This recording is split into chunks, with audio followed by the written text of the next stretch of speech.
लोग मुझसे अक्सर ये सवाल पूछते हैं कि क्या करते हो आप। जब मैं उनको बोलता हूँ कि मैं एक फुल टाइम ट्रैवलर हूँ, तो सबसे पहला जो मेरे को जवाब उनकी तरफ से मिलता है वो ये है कि यार आप काफ़ी अमीर हो, आपके पास काफ़ी पैसे होंगे तभी आप फुल टाइम ट्रैवल कर सकते हो। ये सवाल जो है काफ़ी लोगों के मन में आता है, क्या ट्रैवलिंग करना इतना महंगा है? कितने पैसे चाहिए ट्रैवलिंग करने के लिए और कितने समय तक आप ट्रैवलिंग कर सकते हैं? क्या आपकी कोई इनकम है? तो दोस्तों, हम में से काफ़ी लोग इस बारे में ज़रूर जानते होंगे कि ट्रैवलिंग करना आज की डेट में काफ़ी सस्ता है, इतना कोई महंगा नहीं है ट्रैवल करना। और काफ़ी सारे आयाम हैं जिनको आप इस्तेमाल करके आप अपनी ट्रैवल को काफ़ी सस्ता बना सकते हो। उनमें से काफ़ी कुछ तो आप जानते होंगे, जिसमें से एक हिच हाइकिंग है, जो कि आप लिफ्ट मांग के एक जगह से दूसरी जगह बड़े आराम से ट्रैवल कर सकते हो, वो भी बिना पैसे के। उसके अलावा काउच सर्फिंग के बारे में भी आप जानते होंगे। लेकिन आज जो मैं आपको बताने जा रहा हूँ, आज मैं डिटेल इन्फॉर्मेशन आपके साथ शेयर करने वाला हूँ, किस तरीके से मैं पर्सनली पिछले 2 साल से ट्रैवल कर रहा हूँ, और वो भी काफ़ी एक छोटे बजट पे। और यानी अगर आज के समय में ये कहें तो ये कहना कोई अतिशयोक्ति नहीं होगा कि मेरा जो आज के समय में ट्रैवल है वो कम्प्लीटली फ्री हो चुका है। अब किस तरीके से हुआ है ये मैं सारी डिटेल आपके साथ आज शेयर करने वाला हूँ। म्यांमार हो गया, थाईलैंड हो गया, लाओ हो गया, वियतनाम हो गया और कंबोडिया हो गया। ये पिछले 2 साल से मैं ट्रैवल कर रहा हूँ और फिलहाल मैं वियतनाम के अंदर हूँ और यहाँ पे अभी फ़िलहाल काम कर रहा हूँ। पेंडेमिक का दौर शुरू हो गया और लॉकडाउन हो गया और उसके बाद मैं वियतनाम में ही रुक गया। और काफ़ी सारी चीज़ें हैं जो कि जिसको करके मैं आज एक छोटे से बजट में, यानी कहिए कि आज के समय में मैं ट्रैवल एक फ्री में कर रहा हूँ। तो आइए हमारे इस आज के वीडियो की शुरुआत करते हैं। बेसिकली 3 मेजर खर्चे होते हैं अगर हम ट्रैवल करते हैं। उसमें से सबसे पहला है आपका ट्रांसपोर्टेशन, दूसरा नंबर आता है आपका रहना और तीसरा नंबर आता है आपका खाना पीना। इस बारे में मैं आज तीनों के बारे में चर्चा करेंगे फुल डिटेल में, किस तरीके से हम पैसे सेव कर सकते हैं। सबसे पहला, क्या वो तरीके हैं जिनको यूज़ करके काफ़ी लोग जो है बड़े आराम से ट्रैवल करते हैं। तो नंबर 1, जैसा मैंने आपको बताया, पहला स्थान हमेशा आता है हिच हाइकिंग का। तो दोस्तों, हिच हाइकिंग एक ऐसा टूल है जिसको आप यूज़ करके बड़े आसानी से एक शहर से दूसरे शहर बड़े आराम से ट्रैवल कर सकते हैं, वो भी फ्री। और इंडिया, इस ट्रैवल के दौरान आप काफ़ी अलग अलग लोगों से भी मिलते हैं।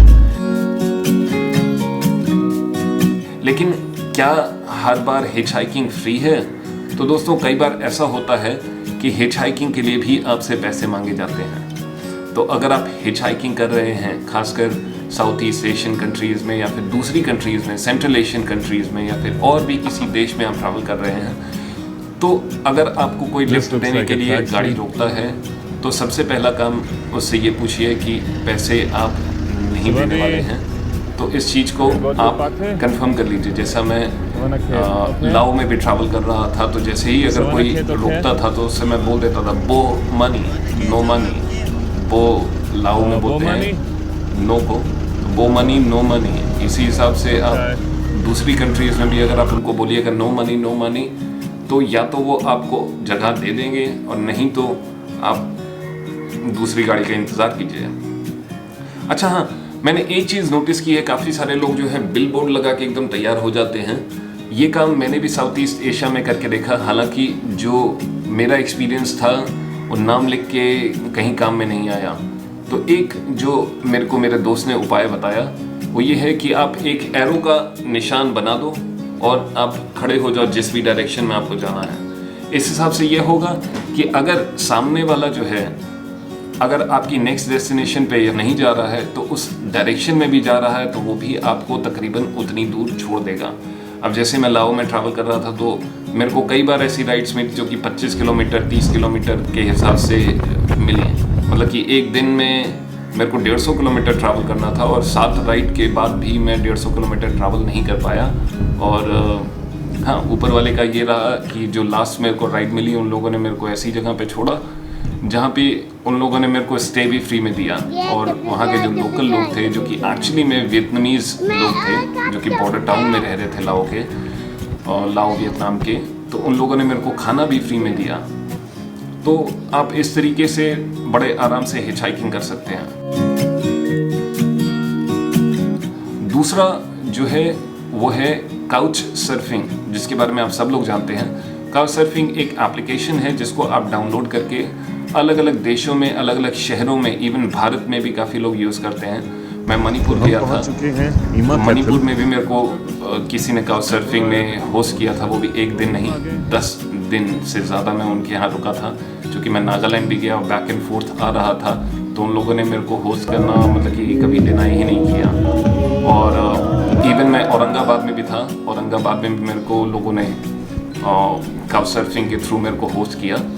मैं जब वियतनाम आया तो वियतनाम में भी मेरे को पहला जो दिन था वहाँ पर मेरे को भारतीय बंदे ने होस्ट किया, अमन।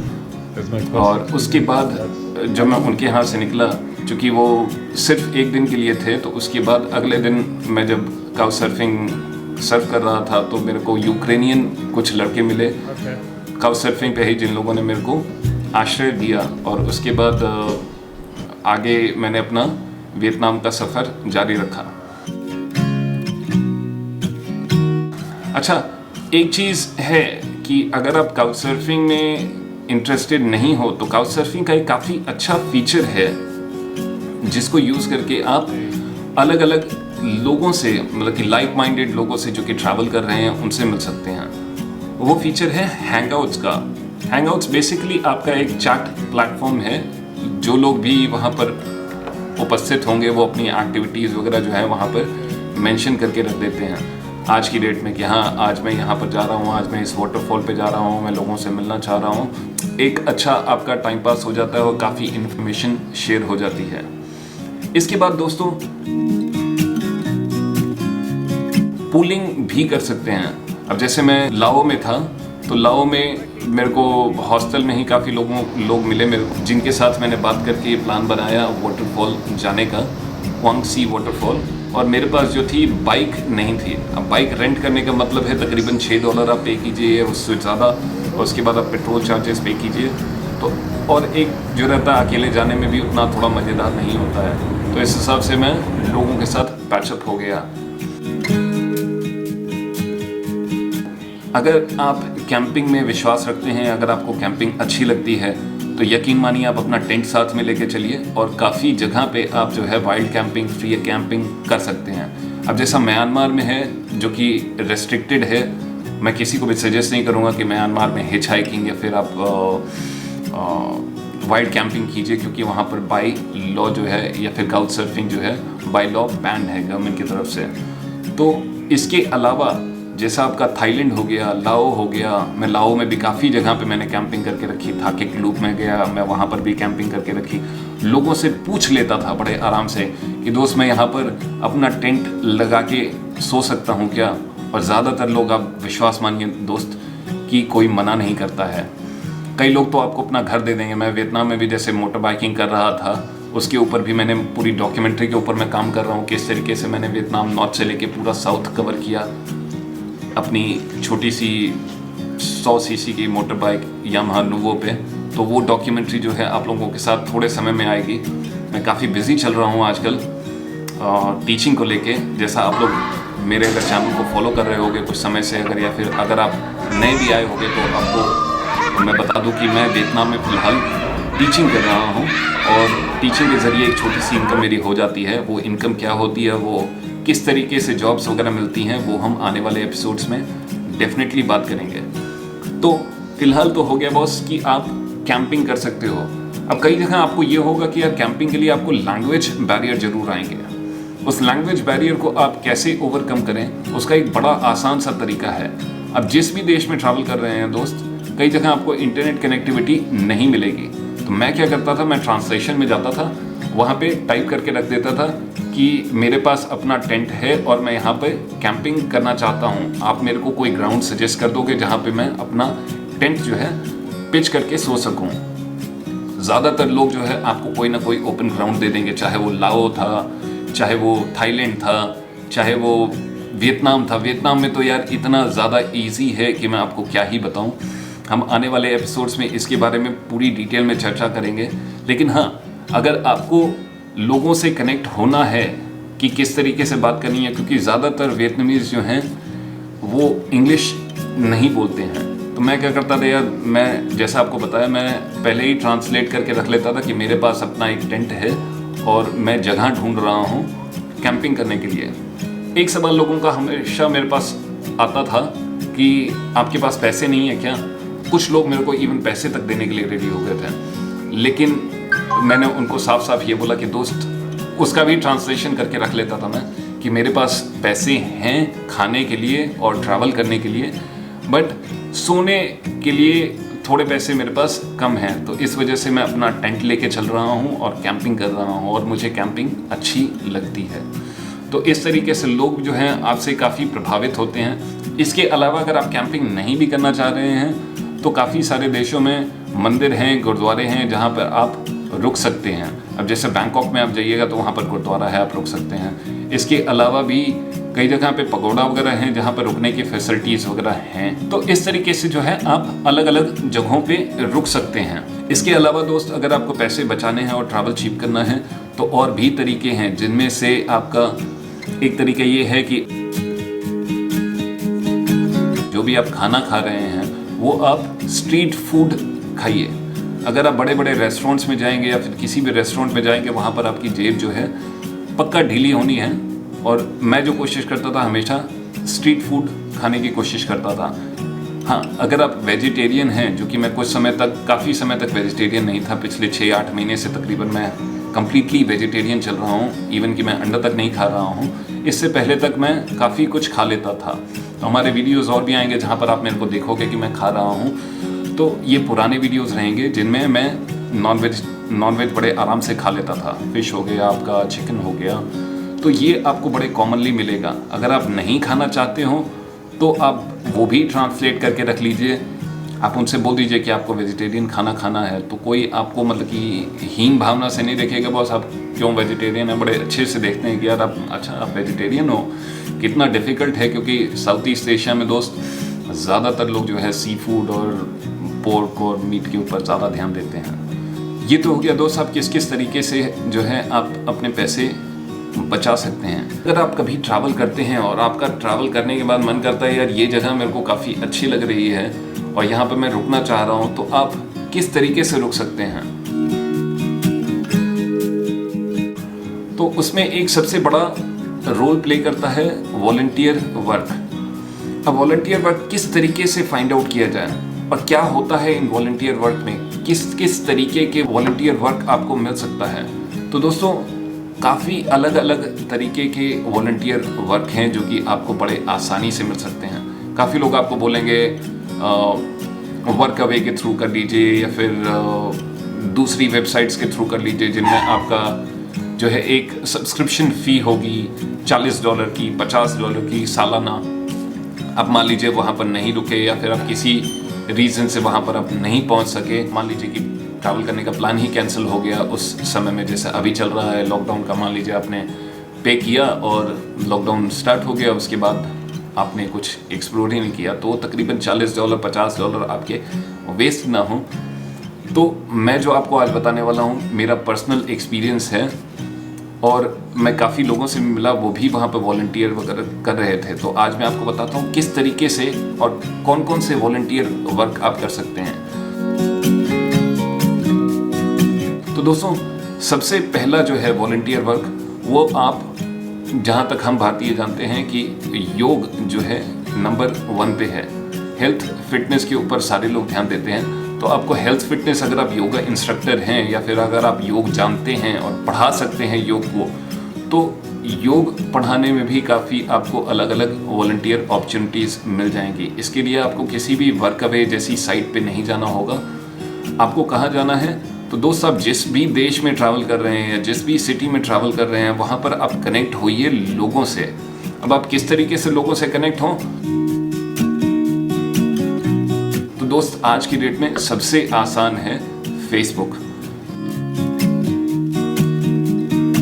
काफ़ी सारे फेसबुक ग्रुप्स हैं जिनको आप ज्वाइन करके अलग अलग लोगों से मिल सकते हैं। काफ़ी सारे योगा रिट्रीट्स हैं जहाँ पर वो लोग वॉलंटियर्स को बुलाते हैं कि आप हमारे रिट्रीट पे आइए, आप हमारे गेस्ट हाउस पे आइए, यहाँ पर लोगों को आप योगा सिखाइए। और इस दौरान कई बार ऐसा होता है कि आप इसमें कुछ पैसे भी कमा सकते हैं। तो ये तो हो गया एक। अच्छा, दूसरा जो तरीका है वो है डोर नॉकिंग। अब डोर नॉकिंग क्या है? तो दोस्तों बड़ा आसान सा जवाब है। जैसे हम किसी के दरवाजे पे खटखट करते हैं, भाई साहब कोई अंदर है, तो सेम तरीके से आप डोर नॉकिंग भी कर सकते हैं। आप जिस भी जगह पे हैं आप बड़े आराम से वहाँ पर घूम के लोगों से मिल के आप वहाँ पर बातचीत कर सकते हैं कि बस यहाँ पर कोई वॉलंटियर अपॉर्चुनिटी है, मैं एक्सप्लोर करना चाहता हूँ, ये मेरी कैपेबिलिटी है और इस तरीके का मैं वॉलंटियर वर्क ढूंढ रहा हूँ। तो दोस्तों विश्वास कीजिए, काफ़ी सारे लोग जो हैं वो वॉलंटियर्स को ढूंढ रहे होते हैं। काफ़ी सारे हॉस्टल्स में लिखा होता है वॉलंटियर्स रिक्वायर्ड, और इस वॉलंटियर के दौरान आपको रहना खाना दोनों फ्री होता है। कई जगह लोग आपको 3-3 समय का खाना देते हैं, वहाँ पर रहना देंगे आपको। हो सकता है जो आपका रहना हो वो प्राइवेट रूम में ना हो बल्कि बंक बेड्स पे हो, लेकिन फिर भी आपको एक जगह, एक आश्रय आपको मिल जाएगा बड़े आराम से। इसके अलावा दोस्तों आप गेस्ट हाउसेस पे रिसेप्शन में कर सकते हैं। मैं काफ़ी ऐसे लोगों से मिला जो कि पैडी का कोर्स कर रहे थे, यानी डाइविंग का कोर्स कर रहे थे, और जहाँ पर डाइविंग का कोर्स कर रहे थे उन लोगों ने वहीं पे वॉलंटियर वर्क किया और काफ़ी सस्ते में वहाँ से डाइविंग कर ली। इस दौरान क्या होता है कि दोस्त आप काफ़ी कुछ, एक तो डाइविंग के बारे में सीखते हो, दूसरा बोट के बारे में सीखते हो, तीसरा किस तरीके से लोगों को लेके जाना है, क्या क्या नियम कानून जो है वहाँ के, जो समुद्र के कानून है, नियम कानून है, किस किस तरीके से फॉलो होने चाहिए और किस तरीके से एक पूरा ग्रुप लेके जाना है, आप उसको भी एक्सप्लोर करते हो। इसके अलावा दोस्तों अगर आप क्लाइंबिंग में, रॉक क्लाइंबिंग में अगर आपकी अंग्रेज़ी अच्छी है और आप टूर गाइड बनना चाहते हैं तो भी आप ऐसी अपॉर्चुनिटीज़ हैं जहाँ पर आप लोगों से और हॉस्टल्स में डायरेक्टली जाके बात कर सकते हैं। मैं वियतनाम में था, कटबा आइलैंड पे, और वहाँ पे मैं कुछ लोगों से मिला जो कि सिर्फ वॉलंटियर वर्क कर रहे थे। एक बंदा था जो कि रॉक क्लाइंबिंग में काफ़ी अच्छा था, और वहाँ पे एक रॉक क्लाइंबिंग का भी सेंटर है जहाँ पर लोग आते हैं डीप वाटर सोलोइंग के लिए। डीप वाटर सोलोइंग, अगर मैं गलत नहीं बोल रहा हूँ, बेसिकली क्या होता है, एक रॉक क्लाइंबिंग है और एक क्लिफ पे होती है जो कि क्लिफ आपकी पानी के अंदर में होती है, और ये हालोंग बे वगैरह में काफ़ी कुछ है इस तरीके का। और यहाँ पे आपको बड़े आराम से, अगर आप तैरना अच्छे से जानते हैं, अगर आप क्लाइंबिंग अच्छे से जानते हैं तो आप इस तरीके के काम कर सकते हैं। इसके अलावा भी आप टूर गाइड का काम कर सकते हैं, जो कि जिसमें आपको थोड़ी बहुत टिप की भी इनकम हो सकती है, और आपके एम्प्लॉयर के ऊपर डिपेंड करता है कि वो आपको क्या क्या फैसिलिटीज़ दे रहा है। अगर आप बारटेंडिंग जानते हैं, बारटेंडिंग हो गया, वॉल आर्ट हो गया, पेंटिंग्स हो गया, अगर आप इन सारी चीज़ों को भी जानते हैं तो आप इनको यूज़ करके आप बड़े अच्छे से वॉलंटियर कर सकते हैं बार्स में, गेस्ट हाउसेस में भी। इसके अलावा जो है एक सबसे कॉमन वॉलंटियर वर्क है जो कि साउथ ईस्ट एशिया में खासकर आपको बड़े आराम से मिल जाएगा, लेकिन उसके लिए आपकी अंग्रेज़ी अच्छी होनी ज़रूरी है। अगर आप इंग्लिश में पारंगत हैं, या अगर आपकी इंग्लिश थोड़ी भी अच्छी है, जहाँ पर आप कम्युनिकेट कर सकते हैं, आप लोगों को पढ़ा सकते हैं उस भाषा को, तो बड़े आराम से आपको जो है इंग्लिश टीचिंग में वॉलंटियर वर्क वगैरह भी मिल जाएगा। आपको 3 टाइम का खाना और आपको रहना बड़े आराम से मिल जाएगा, जिसमें आपका इंटरनेट सर्विसेज वगैरह भी फ्री होती है। फार्मिंग वर्क जो होता है वहाँ आप बड़े आराम से काम कर सकते हैं। अब वूफिंग वगैरह के लिए भी लोग आपको बोलेंगे कि दोस्त यार इसके लिए भी आपको किसी न किसी साइट पे रजिस्टर होना पड़ेगा। तो दोस्त आप थोड़ा सा अगर रिसर्च करेंगे तो आपको इस तरीके की जो जॉब्स हैं वो आपको बड़े आराम से फ्री में मिल जाएंगी। मैंने इवन वूफिंग के लिए ट्राई भी किया था। मेरे को थाईलैंड में वूफिंग की ऑफ़र मिल रही थी, लेकिन जहाँ पर मैं था चियांग राई, वहाँ से तकरीबन 70 किलोमीटर दूर था, तो मैं वहाँ पर गया नहीं, क्योंकि ऑर्गेनिक फार्मिंग काफ़ी होती है और लोग हमेशा ढूंढ रहे होते हैं कोई ना कोई वॉलंटियर वगैरह मिल जाए। तो इस तरीके से जो है आप बड़े आराम से काउच सर्फिंग के थ्रू भी आप वूफिंग कर सकते हैं। आप काउच सर्फिंग पे जाइए, आप जिस भी शहर में अगर आपको रुकना है वहाँ के बारे में थोड़ा सा देख लीजिए। अगर आप गाँव में रुकना चाहते हैं तो काफ़ी सारे लोग जो हैं उस चीज़ को पोस्ट करके रखते हैं, तो आप सर्च कीजिए। एक बार आपको थोड़ा सर्च करना पड़ेगा, काउच सर्फिंग पे जाके आप ढूंढिए कि आपको शहर में अपॉर्चुनिटीज़ हैं कि नहीं हैं। और फेसबुक ग्रुप, जहाँ तक मैंने आपको बताया, ज्वाइन कीजिए। काफ़ी सारे फेसबुक ग्रुप्स हैं जिनको आप बड़े आराम से ज्वाइन कर सकते हैं। आप जैसे देखिएगा, एक्सपैट ग्रुप्स हैं, अगर आपको जॉब्स ढूंढनी है आप एक्सपैट ग्रुप्स में जाइए। अगर आपको वॉलंटियर वर्क ढूंढना है, ये सारे कीवर्ड्स जो हैं आप अगर इनको सर्च कीजिएगा तो आपको काफ़ी आराम से जो है कुछ भी इंफॉर्मेशन जो है आपको आज की डेट में ऑनलाइन बड़े आराम से मिल जाएगी। अच्छा, इसके अलावा काफ़ी सारे एक जो है फॉरेनर्स काम करते हैं, वो कि है अगर आप म्यूज़िकल इंस्ट्रूमेंट में अच्छे हैं तो वो अपना एक तंबूरा लेके साइड में कोने में बैठ जाएंगे, या फिर कुछ हैंडमेड आइटम्स बना के वो बैठ जाएंगे और उसको सेल करेंगे, जिसको हम जो बोलते हैं बैकपैकिंग बोलते हैं। लेकिन काफ़ी सारे लोग जो है इस तरीके से ट्रैवल कर रहे हैं। मैं पर्सनली इस चीज़ को सजेस्ट नहीं करता हूँ। मेरे को लगता है कि यार आप लोकल कम्युनिटी में सपोर्ट कीजिए, ना कि उनसे पैसे लीजिए। तो बैकपैकिंग और इस तरीके के जो जॉब्स हैं जो कि आप सड़क के किनारे बैठ के लोगों से मांगिए, या फिर काफ़ी सारे लोग मैंने देखे हैं साउथ ईस्ट एशिया में बैनर लगा के बैठ जाएंगे कि we are travelling around the world, support me. तो ये काफ़ी नेगेटिव इंप्रेशन आपकी कंट्री के लिए भी देता है, आपके देश के लिए भी देता है और आपके लिए भी देता है। जिस बंदे का स्वाभिमान ना हो वो बंदा अगर ये करे, और या तो उस जगह पे आप करो जहाँ पे ये प्रचलित है, कॉमन है, तो अच्छी बात है। अब जैसे वेस्टर्न कंट्रीज़ में जाइएगा, यूरोप वगैरह में जाइएगा, तो वहाँ पे ये जो है काफ़ी कॉमन है। लोग अपना तंबूरा लेके, अपनी गिटार लेके, अपना बैंड लेके बैठ जाते हैं और लोग उनको सपोर्ट करते हैं। लेकिन अगर आप जो है साउथ ईस्ट एशियन देशों में ट्रैवल कर रहे हैं, या फिर सेंट्रल एशियन देशों में ट्रैवल कर रहे हैं, जहाँ का जो इनकम है वो बहुत ज़्यादा नहीं है, लोगों की पर कैपिटा इनकम जो है बहुत कम है, तो वहाँ पे ऐसे काम करना मुझे लगता है काफ़ी गलत है। तो जैसा देश वैसा भेष, आप उसी हिसाब से चलिए। अगर आप में से किसी ने सुना हो तो क्रूज़ शिप पे भी आप बड़े आराम से वॉलंटियर कर सकते हैं। इवन कि अगर आप पैसे भी कमाना चाहते हैं तो आप क्रूज़ शिप पे बड़े आराम से जॉब्स वगैरह ढूंढ के वहाँ पर पैसे कमा सकते हैं। आपका क्या टैलेंट है वो उसके ऊपर भी डिपेंड करता है कि आपको किस तरीके की जॉब आपको क्रूज़ पे मिलेगी। इसके अलावा आप ऑनलाइन भी काम करके एक साइड इनकम जो है, एक पैसिव इनकम अपनी आप बना सकते हैं। अब जैसे अपवर्क हो गया, क्रेगलिस्ट हो गया, freelancer.com हो गया। इसके अलावा अगर आप फोटोग्राफी या फिर वीडियोग्राफी में इंटरेस्टेड हैं तो काफ़ी सारी जो हैं साइट्स हैं जिस पे आप अपलोड करके अपना जो है काम सेल कर सकते हैं। जैसे फ़ोटोग्राफ्स वगैरह हैं, आप उसको सेल कर सकते हैं बड़े आराम से। उसकी भी वेबसाइट्स हैं। एक वेबसाइट कॉमन सी वेबसाइट है जिसको मैं पर्सनली भी यूज़ करता हूँ, हालांकि अभी तक मेरी कोई इनकम नहीं हुई है। उसका नाम है black box. Black box basically videos वगैरह में डील करता है। अगर आपके पास वीडियोस वगैरह हैं, अच्छे शॉट्स जो कि स्टेबल शॉट्स हैं और कम से कम 1080 में शूट किए हुए हैं, 4K या फिर 1080 में शूट किए हुए हैं और स्टेबलाइज शॉट हैं और अच्छे यूनिक शॉट्स हैं, तो आप उनको एडिट करके आप ऑनलाइन भी उसको सेल कर सकते हैं। और वीडियोस की जो इनकम होती है दोस्त काफ़ी अच्छी होती है। तकरीबन आप मान लीजिए उनका कट ऑफ लेके भी आप एक वीडियो से तकरीबन $15 की इनकम कमा सकते हैं, $15 से $20 की इनकम सिर्फ एक सेल पे। अब आप ये सोचिए कि अगर आपकी मल्टीपल सेल्स होती हैं, आपका एक ही वीडियो वायरल होके तकरीबन 10 भी बिक जाते हैं, तो आपको $150 की इनकम बैठे बैठे एक वीडियो से हो गई।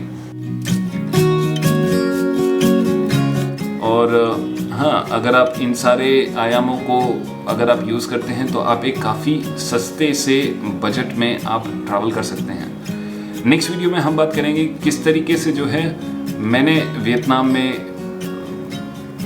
वॉलंटियर अपॉर्चुनिटी ढूंढी और मैं तकरीबन 1.5 महीने फ्री में रहा, 2 महीने इनफैक्ट 2 बार मैं फ्री में रहा हूँ। एक बार हानोई में रहा हूँ, एक बार साइगोंग में रहा हूँ। साइगोंग कहने का मतलब हो ची मिन सिटी आज के समय में जाना जाता है।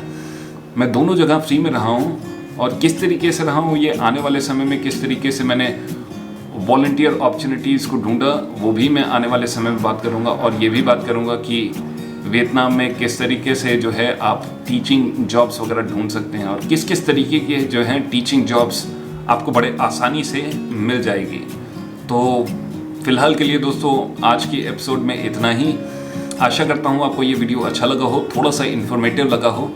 अगर मैं कुछ मिस आउट कर गया हूँ तो प्लीज़ हमें कमेंट्स में बताइए, हम उसके बारे में भी बात करेंगे।